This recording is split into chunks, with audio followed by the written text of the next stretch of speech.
My husband made me sign a prenup to protect his assets. I agreed without argument. Years later, after he cheated, I handed him divorce papers. And he froze when he realized who really owned everything. The air was thick with tension as I stared at Scott, his face contorted with confusion. He was sitting across from me in the lawyer's office, his eyes scanning the divorce papers I had just handed him. I had expected anger or perhaps frustration, but what I saw in his eyes was something entirely different. Fear. It was subtle at first, just a flicker of uncertainty, but as he read the words printed on the papers, it became clear. His entire demeanor shifted. He swallowed hard, his hands trembling slightly as they gripped the documents, and his usually cocky smile began to falter. I couldn't help but feel a sense of satisfaction stir within me. Scott had no idea what was coming, and yet here he was, the man who thought he had it all under control. The man who thought he could manipulate everything and everyone around him for his own benefit. It wasn't supposed to be like this. When I first married him, I believed in us, in the life we were building. We were supposed to be partners, equals. But somewhere along the way he had turned that partnership into a one-sided game, one where only his rules mattered. And I had let him. But not anymore. Before we continue, I just want to take a moment to thank each and every one of you for being part of this journey. Your support means so much. If you're enjoying this content, don't forget to subscribe. It's free and helps us grow this incredible community. Let's get started. As he continued to read the words on the page, I could feel the tension in my body rise. This was it, the moment when everything would change. The moment when the carefully constructed world we had built together would come crashing down. My hands were steady as I watched him, but inside my heart was racing. I had waited for this moment for so long, the day when I would finally be free, when I would no longer be trapped by his lies, his cheating and his manipulation. The day when I would take back everything he thought I had lost. I had never intended for things to end this way. The Scott I had married was not the man sitting before me now. Back then he was kind, charming, thoughtful even. But somewhere along the way his ego had ballooned. And when his wealth started to grow, so did his sense of entitlement. It was subtle at first, just little things here and there that didn't sit right with me. The late nights, the secretive phone calls, the way he started treating me like I was disposable. He had begun to believe that because of his success he was untouchable. But I wasn't blind. I saw what was happening and I knew what it meant. He was cheating on me. I didn't confront him immediately. I didn't need to. The truth had a way of revealing itself, and when it did, it hit me like a ton of bricks. I had found the evidence. Messages, receipts, photos, and they all led back to one conclusion. Scott had betrayed me. But what was worse than his infidelity was how he justified it. When I confronted him, he laughed it off as though it didn't matter. "You'll get over it," he said. "You'll be fine. You signed that prenup, remember?" His words were cold, almost mocking. The prenup, the one thing he'd convinced me to sign before we even got married, was his shield.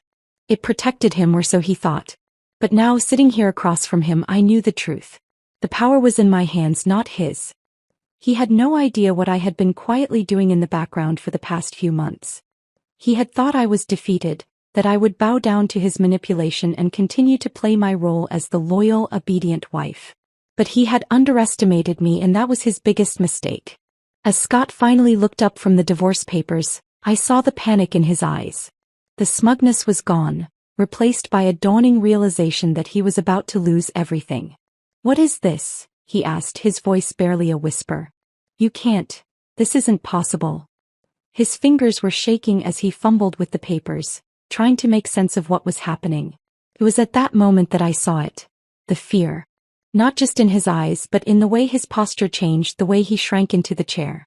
He had built his empire on lies, on manipulation, on the assumption that he could control everyone around him.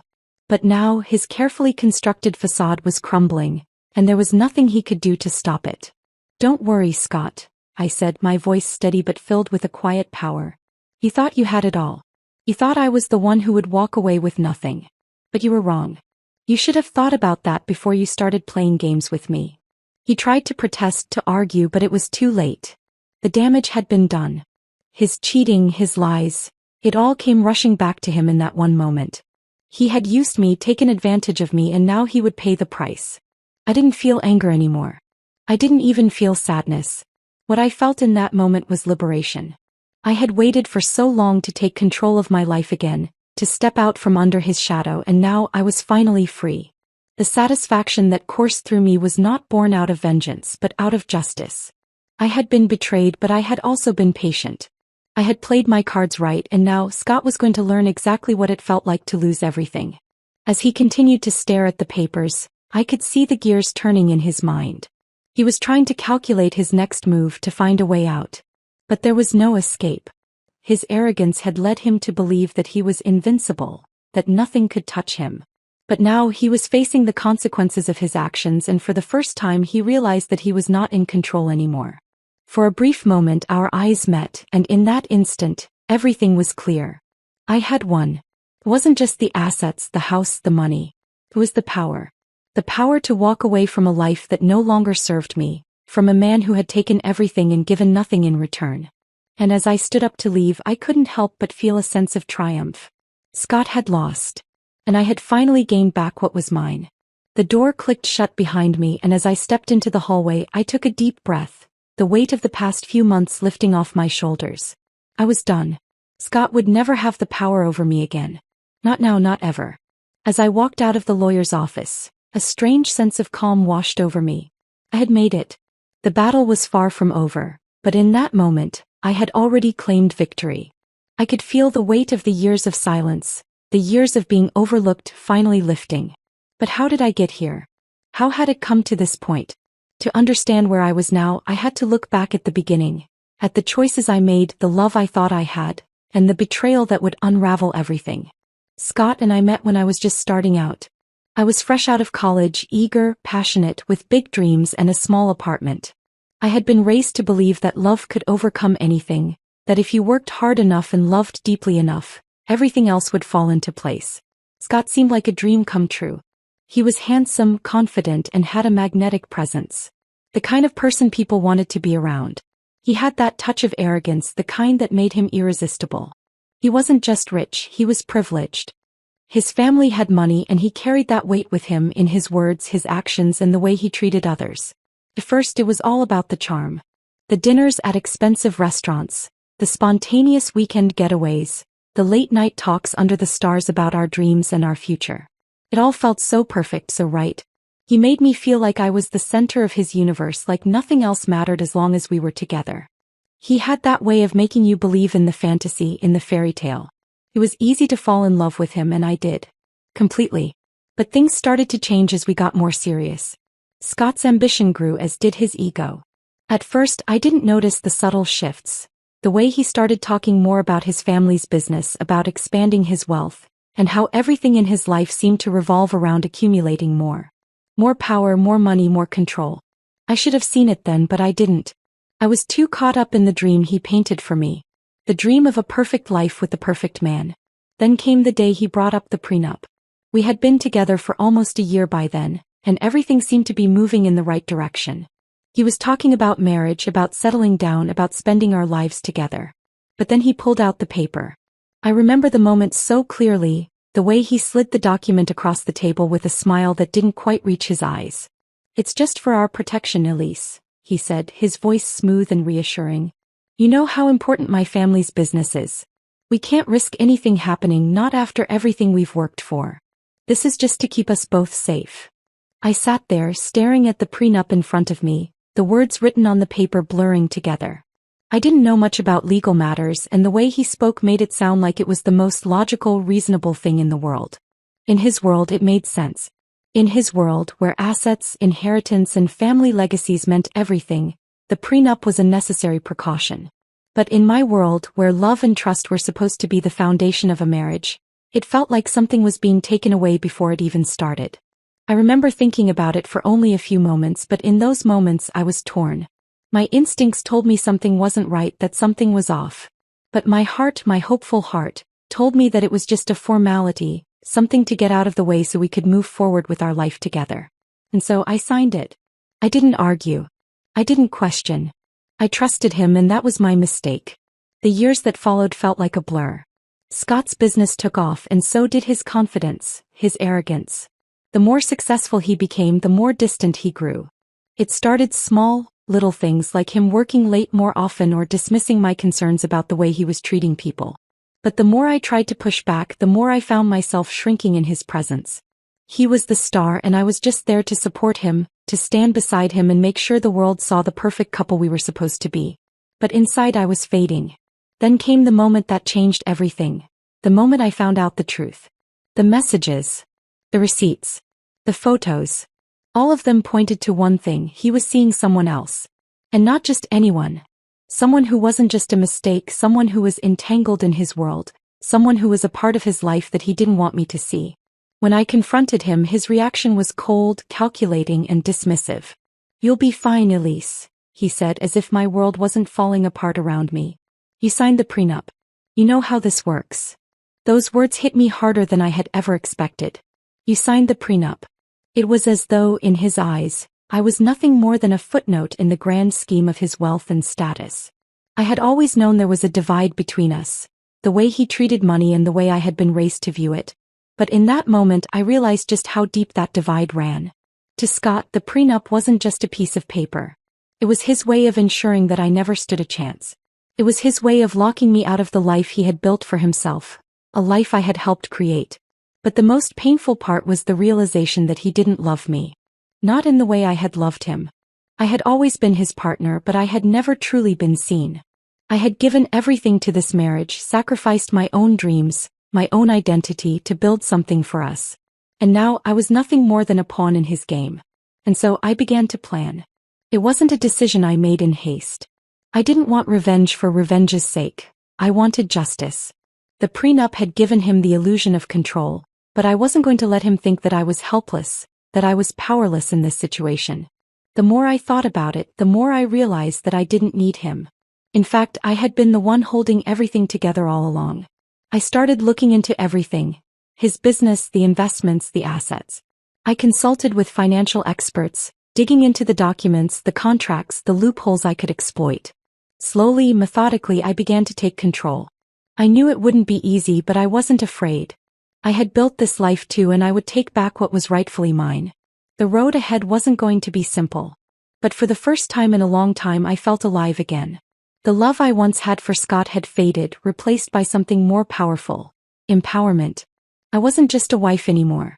I was a woman who had regained control over her own destiny, and I would not allow Scott or anyone else to take that away from me again.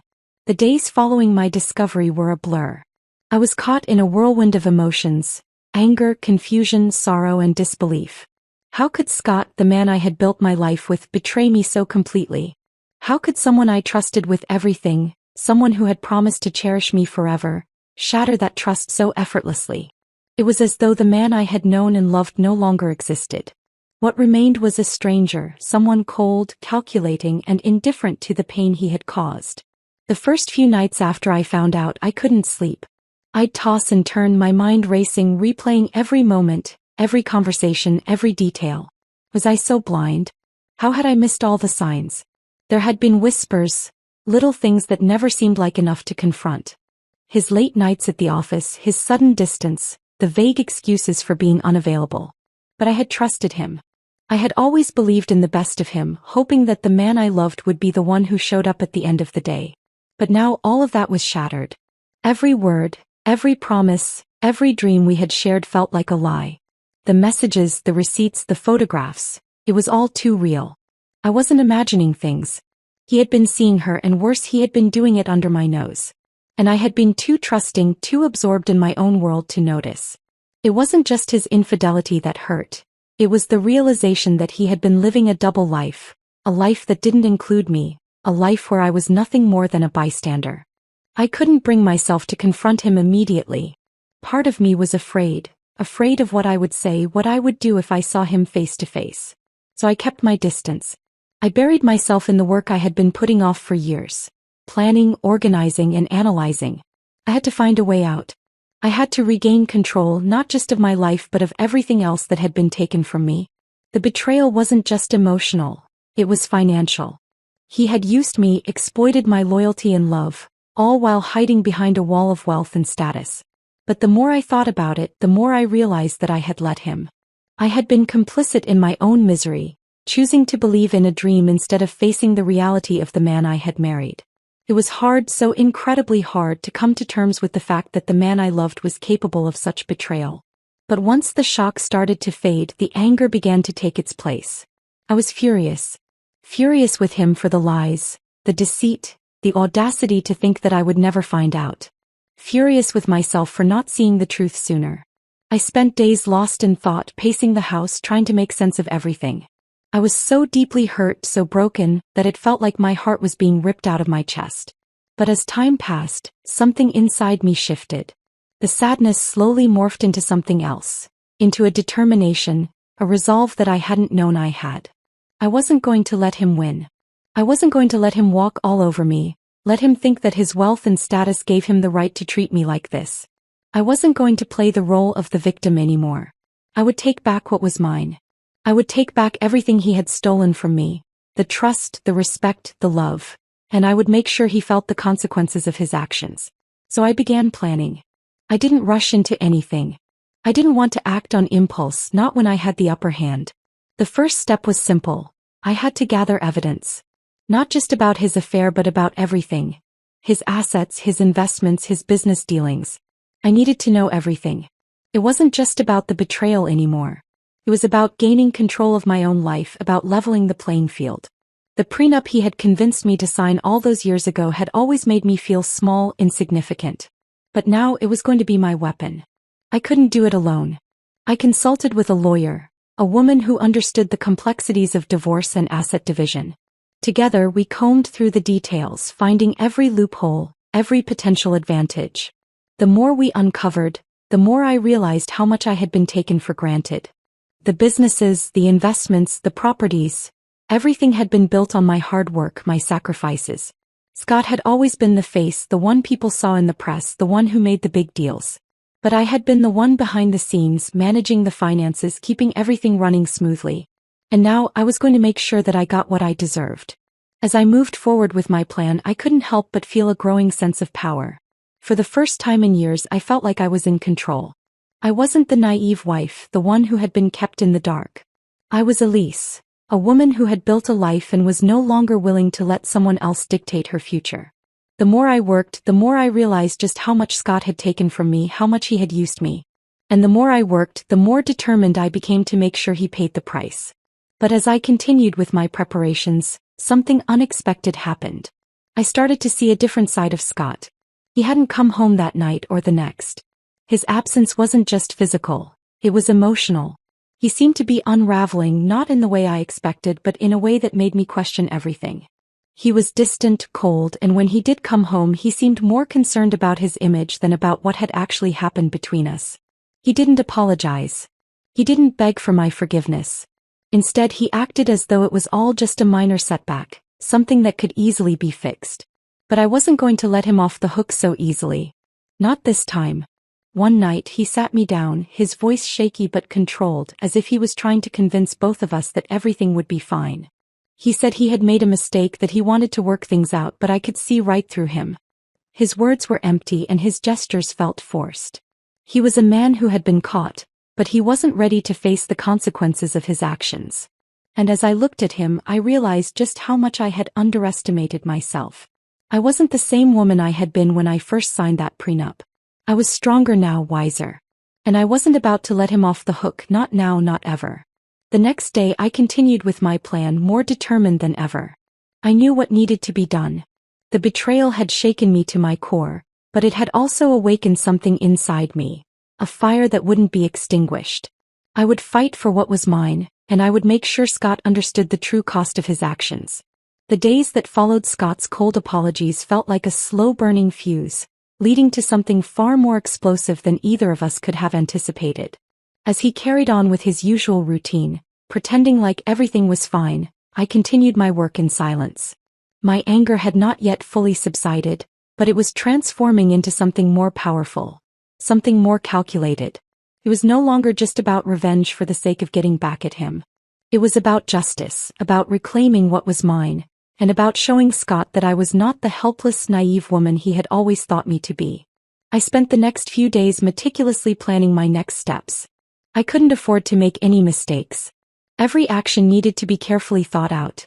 It wasn't just the emotional betrayal I had to deal with anymore. It was the reality of the financial mess he had dragged me into, the weight of the prenup still hanging over my head, and the trust that had been irrevocably broken. My first priority was to ensure that I had every legal and financial angle covered. I reached out to my lawyer, going over every clause in the prenup, examining every detail of our assets. With every meeting I felt more empowered. This wasn't just about a simple divorce. This was about taking back what had always been mine, only hidden behind Scott's facade. I knew the game Scott was playing. He wasn't the type to admit defeat, not easily anyway. He believed in the power of his name, his wealth, and his family's reputation. But what he didn't know was that I had been working quietly, slowly, to level the playing field. I had taken control of the things he had once used to keep me in check. The investments, the businesses, the shares that were tied to his success. They were all now carefully restructured under my name, hidden away, safeguarded from his prying eyes. The more I learned, the more I realized just how much Scott had underestimated me. I had been his silent partner all these years, running the operations of his companies, managing the finances and keeping things running smoothly. But now I was taking everything that had been built on my efforts and making sure it would never again fall under his control. I had done the hard work while he basked in the glory of the success we had created together. And now I was going to make sure that I got my fair share, everything I deserved. I remember one evening as I was sitting in my office, reviewing the final paperwork before my meeting with the lawyer, Scott came into the room. He was acting like nothing had changed, trying to charm me with that familiar smile of his. But I could see through it. He was no longer the man I had fallen in love with. He was just a man trying to salvage whatever dignity he had left. He sat down beside me, reaching for my hand. "Elise," he said, his voice soft but tinged with a hint of desperation, "let's fix this, okay? I want to make this right. I don't want to lose you." I stared at him, feeling a coldness settle over me. This was the same man who had betrayed me, who had lied to me, and who thought that a few words could erase the pain he had caused. I wasn't buying it anymore. Not after everything. My gaze was steady, unwavering as I pulled my hand back.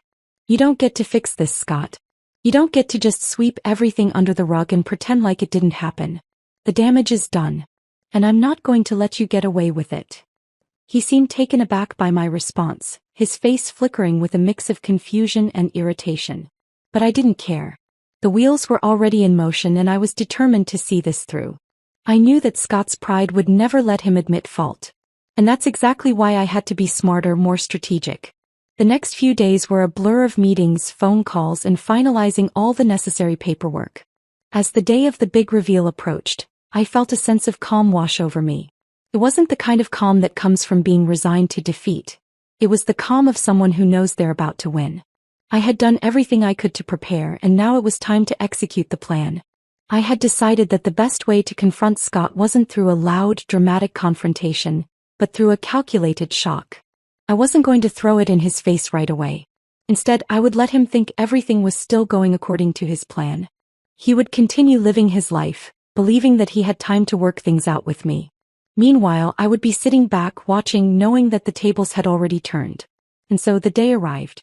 I arranged a meeting with Scott as though we were simply going to discuss the details of our divorce. He arrived early, just like I knew he would, confident and self-assured. He still hadn't realized what was coming. I smiled to myself, knowing how thoroughly I had outsmarted him. When we sat down, I let him talk for a while, listening to his pleas, his promises to do better. But all the while I could feel the power shifting. He had no idea that with every word he spoke I was quietly pulling the strings. Finally I interrupted him. "Scott," I said, my voice calm but firm, "I think it's time we talk about the real issue here. The one you've been avoiding." His expression shifted immediately. "What are you talking about?" he asked, trying to mask the anxiety creeping into his voice. I slid the papers across the table, letting him look at them. The prenup, his business holdings, the investments, everything was laid out before him. But what really caught his attention was the last line of the document. The one that said that I had taken legal control of everything that he thought was his. The room went silent. Scott's eyes widened, his jaw tightening. He looked at the papers, back at me, and then at the papers again. He couldn't believe what he was seeing. "No," he whispered, his voice barely audible. "You can't. This isn't possible." But it was possible because I had thought of everything. I had anticipated his every move and now I was in control. The assets, the business, the shares, they were mine. And just like that, Scott realized he had lost everything. The man who had once thought he was untouchable was now staring at the consequences of his own actions. I stood up, ready to leave. "This is your wake-up call, Scott," I said quietly. "You don't get to treat people this way. Not anymore." And with that, I walked out of the room, leaving him there to face the consequences of the choices he had made. He was no longer the man in control. That man had been me all along. I could hear the sound of my own heartbeat thudding in my ears as I stood up from the table, watching Scott's face fall in real time. The man who had once believed that everything from our marriage to his success was under his control, was now staring at the abyss. His face, usually full of that smug confidence, was now pale, his eyes flickering between disbelief and panic. I didn't feel satisfaction, not at first. The revenge wasn't about gloating. It wasn't about rubbing his face in the dirt. It was about justice.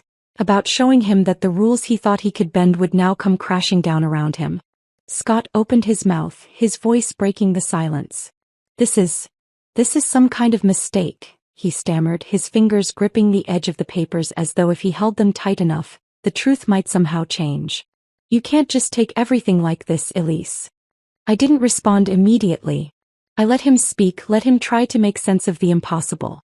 The only sound in the room was the faint rustling of the papers in his hand, and the distant hum of the clock ticking on the wall, marking time as Scott's world began to crumble.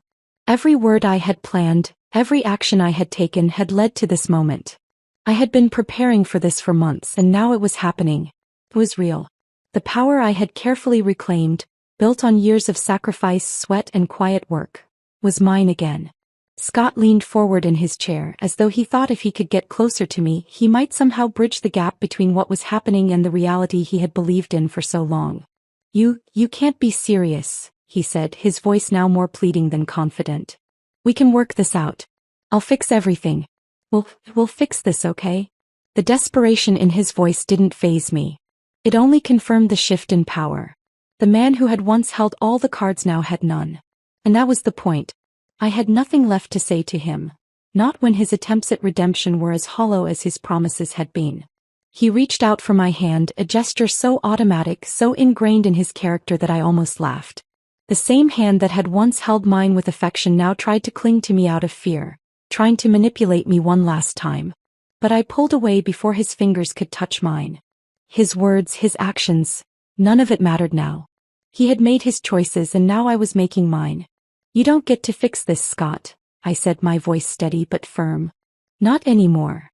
There was a beat of silence, thick and heavy, before Scott's eyes narrowed. I could see the flicker of realization, the dawning awareness that he had lost, not just the battle but everything. All at once his posture shifted. The confidence that had once been his armor, the armor that had made him believe he could do no wrong, was now gone, leaving him vulnerable, exposed. His arrogance, the thing that had driven him to betray me in the first place, was crumbling before my eyes. "Fine," he muttered bitterly, leaning back in his chair, his hands raised in defeat. "You've won. Take whatever you want. But you'll never be happy, Elise. You'll never find peace in all this." His words, though aimed at cutting me, didn't land the way he thought they would. In fact, they only made me feel even more resolute. Peace had never been the goal. Justice, empowerment, reclaiming what had always been mine. That was my peace. I took a deep breath, my heart pounding with adrenaline, and turned to leave the room. But as I reached the door, something unexpected happened.